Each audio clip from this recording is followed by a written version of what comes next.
Well, hello everyone. It's the microphone working all right. Yes, it's working all right.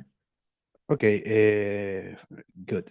Well, firstly, I would like to thank the organizers of this event, as well as the Students Association for Medical Research of the University of Quindío for inviting me. Secondly, I would like to ask you to excuse my pronunciation and syntaxes. English is obviously not my mother tongue, so if I look like I am at a loss for words, it is because I am at a loss for words.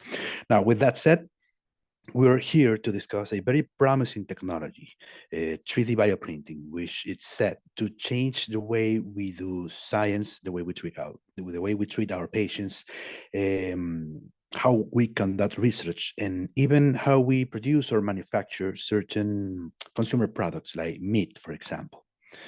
As the first presentation in this event, I think it would be appropriate for me to showcase some of the generalities of these technology, the terminology and the concepts behind it, and also how it works, although in a brief manner, as well as part of his historical background.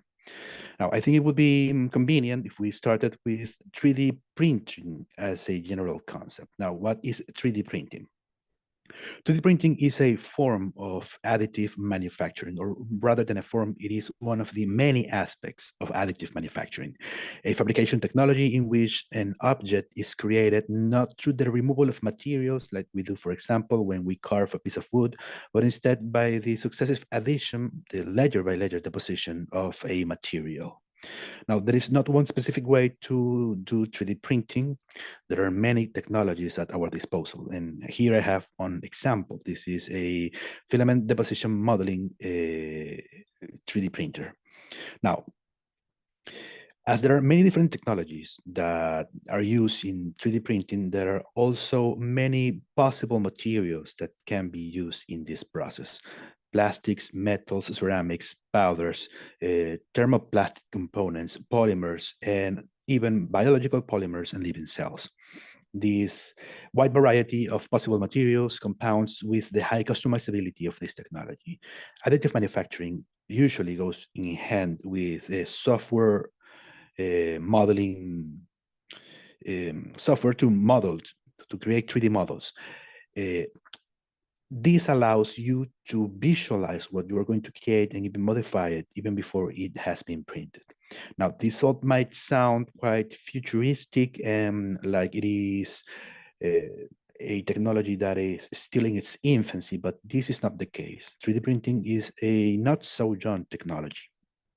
This takes us to the historical background of additive manufacturing. As is usually the case with cutting-edge technology, additive manufacturing and 3D printing first was born as an idea in the realm of science fiction. The first time an idea like this appeared was in a short story written by Murray Leinster titled Things That Pass By and published in 1945.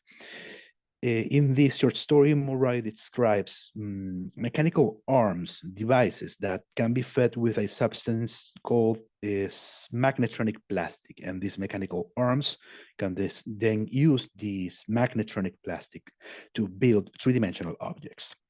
Outside the realm of science fiction, the first time this idea appeared was in a patent, the liquid metal recorder filed by Johannes Gottwald in 1971. Now, the liquid metal recorder was meant to be a rapid prototyping device that would create prototypes for industrial application using solidified liquid metal. This was just only an idea. This never translated into a functional product. The first time a functional 3D printing technology was created was in the year 1987 in the form of the Stereolithographic Apparatus 1 or SLA1. This was created by Chuck Hall while he was working for 3D System Corp, a company that he himself co-founded. Now, I have also a video of how stereolithography works. Stereolithography also has applications in 3D bioprinting. Not so much in 3D bioprinting of organs, but in any case, it is a technology that works by successively hardening photoactive resins that are cured when exposed to a laser beam of UV light. Stereolithography is not only one of the oldest forms of 3D printing technology, if not the oldest, it is also one of the most prevalent today. Another quite prevalent form of 3D printing technology was the fused filament modeling created by Scott Crumb in 1989 while working for Stratasys. Now, fused filament modeling is an extrusion-based printing technology in which a thermoplastic polymer is pushed through the nozzle of the printer and heated in the process, and then is deposited in successive layers to create an object. Nowadays, 3D printing technology has penetrated in many different fields, and now we might think that this is something new. The fact that it is penetrated in different fields and that it is becoming quite popular, it's an example not of its novelty, but rather by that the fact that it is a technology that is maturing. Now we can find 3D printed products in fashion, in art, in research, as well as in different other consumer products. And the printers themselves are also becoming consumer products. You can buy a 3D printer. One of the many fields in which 3D printing has penetrated is in the field of applied biological sciences, and this is in the form of 3D bioprinting. Now, what is 3D bioprinting? It is a specialized form of additive manufacturing in which we build biologically functional constructs by laying successive layers of bioactive materials called bioinks. Now, we might think that this is possible thanks just to additive manufacturing, but this is not the case. As we saw, additive manufacturing has its years. The real reason why this has become progressively possible is because our advancements in the understanding of cell biology, of material sciences, of genetic engineering. These advances compounds with the fact that 3D bioprinting has at its disposal a wide variety of materials, as well as its high customizability, and this let us create a wide variety of, or very diverse biologically functional constructs. We're talking about not just tissues and organs, that's the matter of the symposium. We're also referring to enzyme immobilization structures, microbial support structures, bioships, and of course, the organs and tissues. Now, how does 3D printing actually work? The printing process itself is just one of the many steps we need to undertake to create a functional biological construct. The thing we need first and foremost is information. We need to gather information. If we are going to replicate a tissue, we need to know about the biochemical and physical factors that make this tissue not only work, but that also sustain it. Some tissues, for example, muscle, depend on a certain degree of mechanical stress. Mechanical stress is an important trophic factor for this tissue to persist. And so these are the kind of things we need to know and replicate. Now, we might also need ontological information. How does this tissue comes to be, how it is created in the embryological process? This is not always the case. This depends on the approach we take to print a tissue, but it is also a potential type of information we might need to gather. And last but not least, we have the different imaging techniques like magnetic resonance imaging or computerized tomography that allow us to gather information about the spatial configuration, the structure, and the composition of the tissue we want to replicate. Now, all of this information can be concentrated or can be used to either make the bio ink, the bioactive material that is going to be used in the printing process, but also the three-dimensional model that will be used as a blueprint in the printing process. The development of a blueprint, of this digital blueprint, is usually created by the use of computer-assisted design, computer-assisted manufacturing software.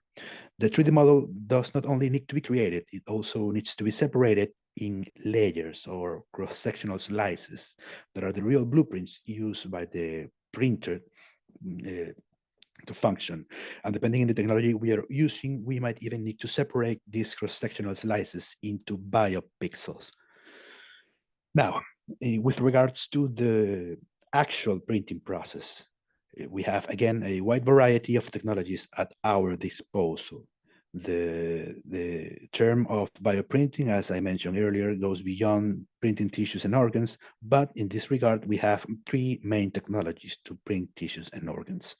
We have inject 3D bioprinters, we have extrusion 3D bioprinters, we have laser-assisted 3D bioprinters. Each one of these technologies has an ideal application, an ideal ink, and also its own drawbacks. First, we have inject 3D bioprinters. These work in a quite similar manner to the ink and paper printers that we all know and probably hate. They produce little droplets in the order of picoliters that are deposited in a very precise manner onto a substrate. When I say precise manner, I mean not only in a matter of spatial precision, I also mean a matter of time precision. Thanks to a technology known as drop on demand, in which the inject bioprinter expels a drop only and just only when an electrical signal reaches the print head, we can use more than one type of bio ink and at the same time in the same printer, and lay each different type of bio ink in a very specific sequence by this technology of drop on demand. Now, this type of printer, the inject 3D bioprinters, can also be subclassified in many subtypes. The most common ones are three: the thermal inject bioprinters, the piezoelectric 3D bioprinters, and the electrostatic 3D bioprinters. This depending on how the actuator that expels the droplet works. The thermal ones, I have also a video here. This is not a 3D inject thermal bioprinter. It is a standard one, but the principles are quite similar. Now, this type has a heat actuator that vaporizes part of the bio ink that is in the chamber. It can reach temperatures of 250 to 350 degrees Celsius. And the vaporization of part of the bio ink generates a bubble of pressure that pushes a droplet of bio ink onto the substrate. Now, this might seem or look like a harmful way to treat a bio ink. You might think that this would kill the cells in the bio ink, but the truth is that the heating process is both way too fast and localized enough for damaging the cells contained in the bio ink as a whole. The viability of the cells in a bio ink that's used in a thermal 3D inject bioprinter can reach as high as 90% of viability. Second of all, we have piezoelectric 3D inject bioprinters. These type of printers propel a droplet to the use of a piezoelectric ceramic that deforms when an electrical current traverses it. The fast deformation of the piezoelectric actuator makes a fast fluctuation in the volume of the chamber where the bio ink is held, and this fluctuation expels a droplet onto the substrate. And last but not least, we have a electrostatic 3D printers, inject 3D printers. These work by a pressure plate that attaches and detaches from the chamber. allowing it to fluctuate again in its volume. The pressure plate is operated by electrostatic electricity when a circuit is opened or closed. The fluctuation of volume in the chamber which holds the bioink is what expels a droplet onto the substrate. Now, these last two types of inkjet 3D bioprinters might seem like ideal. They don't hit the cells in the bioink, but we have to take into account that mechanical stress and shear forces can also kill cells. So they also have their own limitations. In general, inkjet 3D bioprinters need to work with inks of lower viscosity. The bioink needs to go through a nozzle that is quite narrow in its diameter. It can be as low as 18 micrometers of diameter. So these printers are prone to clogging.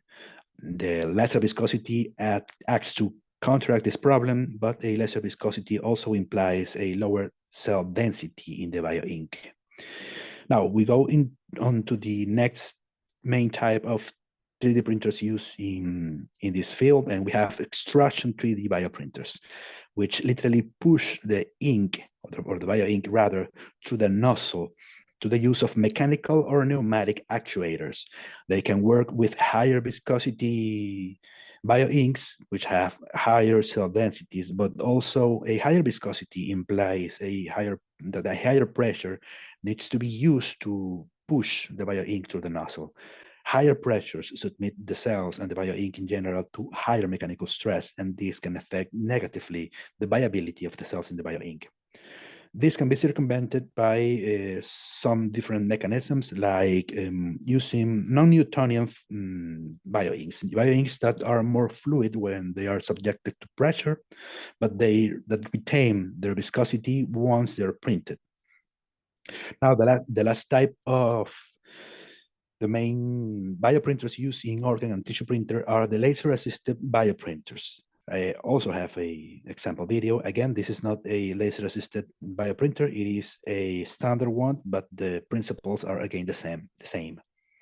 This kind of 3D bioprinters work by preparing the biological active material that we want to print into a ribbon, a ribbon that normally has glass to let the light of the laser pass through, but also an absorbent material that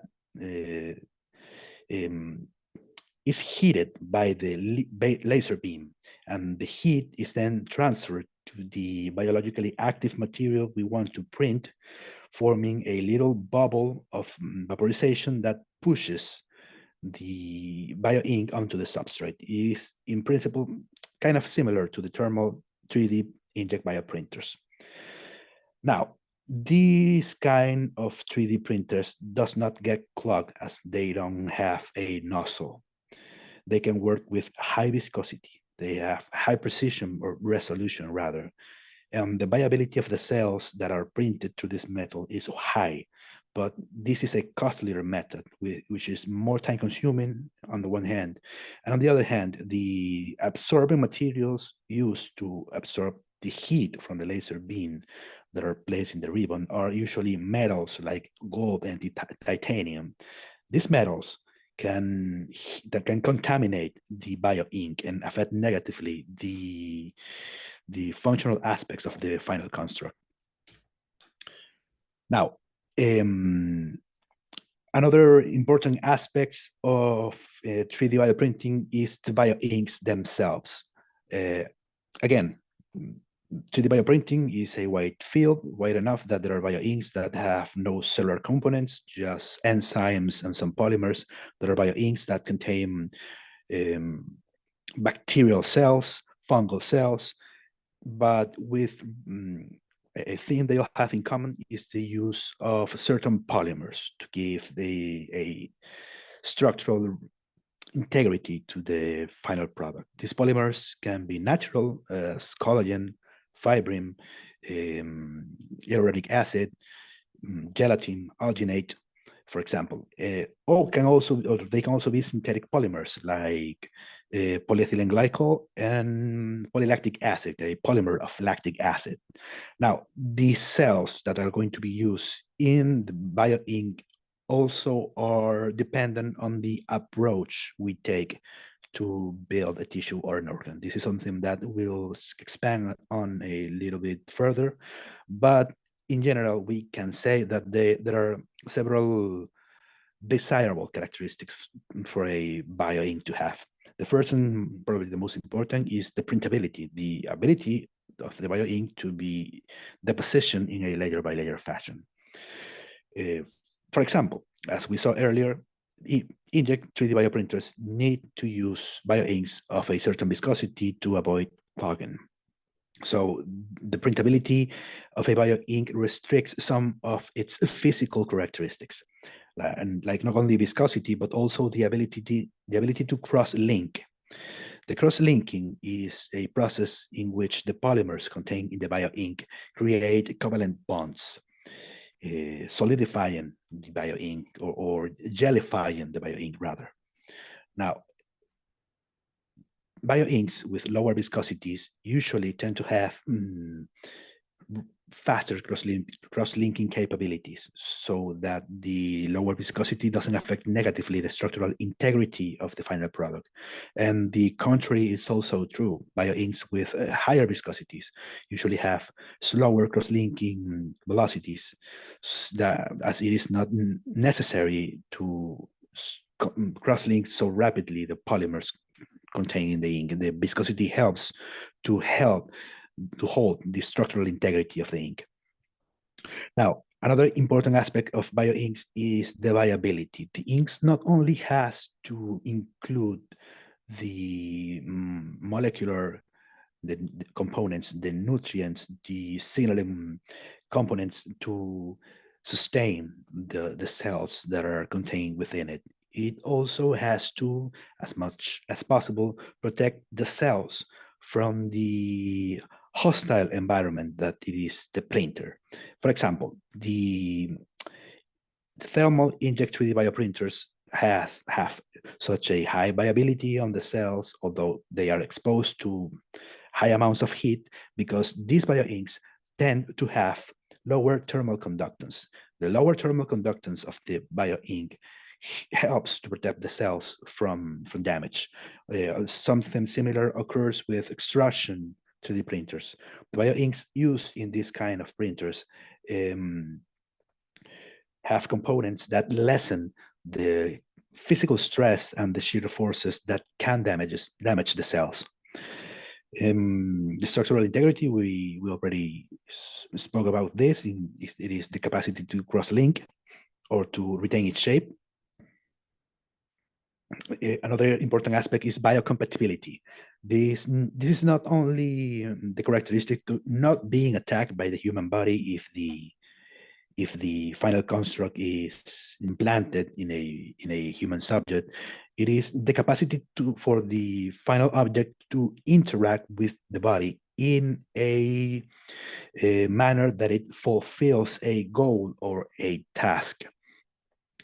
If you implant a biological construct that was created by 3D bioprinting that you intend to become a functional part of the host body, it is not necessary that the host body not only doesn't attack this transplant, it is necessary that this biological construct can interact in a natural manner, in a natural way, with the cell of the host. Now, another important aspect is degradation. The polymers used in the bioinks usually fulfill a temporary role. They are a mimicry of the extracellular matrix. And ideally, if you are going to implant a construct created by 3D bioprinting, you want these polymers to be replaced by natural extracellular matrix with enough time. This process inevitably implies the degradation of the polymers used in the bioink. And the degradation products of this polymer can affect negatively the viability of the cells contained within it. But at the same time, you also need the bioink or the construct to last long enough for this natural replacement process to happen. And last but not least, We have practicality. An ideal bioink should be not so expensive, should be able to be created in a mass production fashion with consistent quality. This not only would facilitate the getting consistent results using the same bioink, it would also create an economic incentive to produce these constructs on a mass scale. If it is too expensive, it is difficult to massify. Now, we have the bioprinting approaches, something that we have mentioned earlier. We can create a tissue or an organ to many different ways. We can, on the one hand, try to replicate it as good as possible, use the same cells, use an extracellular matrix that resembles as closely as the natural one.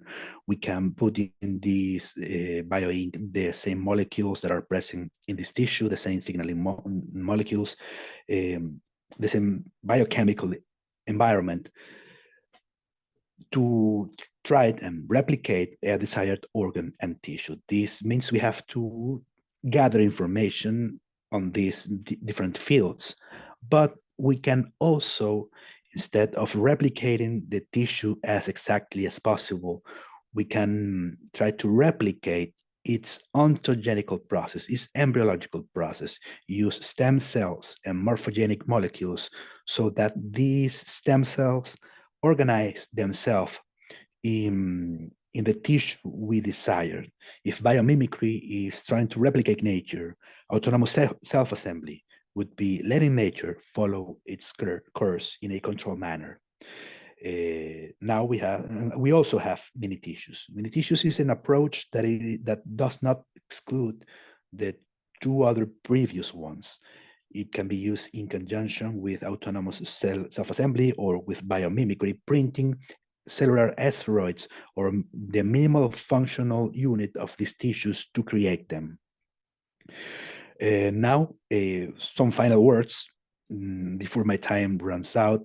We humans have reached the place we are now, the advancements in our civilization, thanks to our capacity to manipulate our environment and the matter that surrounds us. We historically and traditionally consider the points in which we learned how to make tools with stone and metals like inflection points in our history in the development of our civilization. We are on the verge, thanks to 3D bioprinting, of controlling living matter itself. There are high hopes deposited in this technology, not only to revert catastrophic damage and mutilations, to cure disease and injuries, but also to solve important problems like world hunger by the printing of meat, for example, reverse the increasing environmental damage that the world is being subjected to by the use of bioremediation processes that use genetically engineered bacteria that would remediate the damage of the environment. And maybe this in a distant future, we could use 3D printed biologically functional structures with cells or bacteria modified to change the environment of a different planet than Earth. We could terraform instead of by huge machinery by the use of genetically engineered microscopic living beings.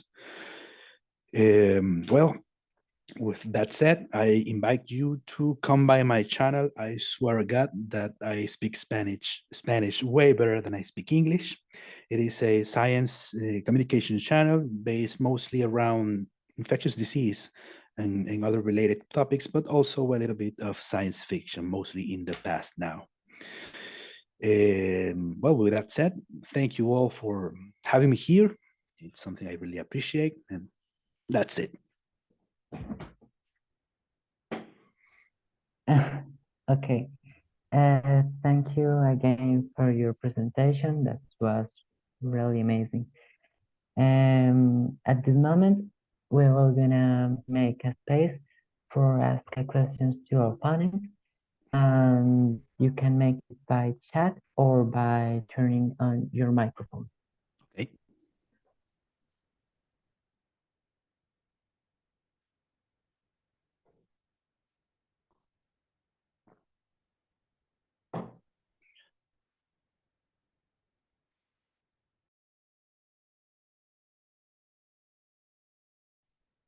Nobody has a question?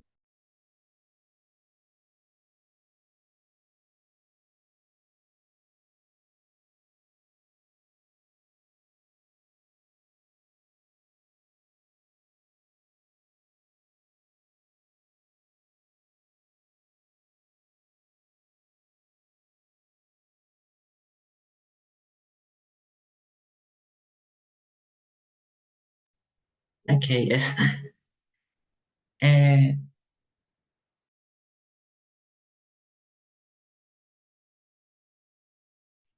Okay, what progress did I find most impressive in the area?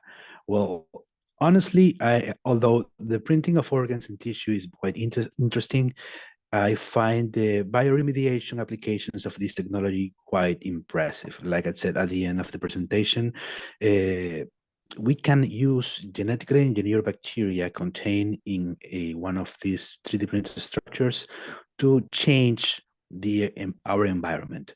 This could be used, of course, here in Earth to remediate environmental damage, but could potentially be used in other applications, like making a planet be more habitable to us.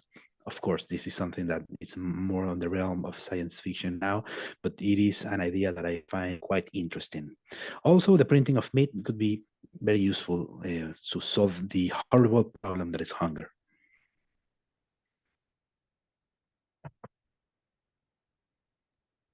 okay, Okay. perfect. As I believe there's not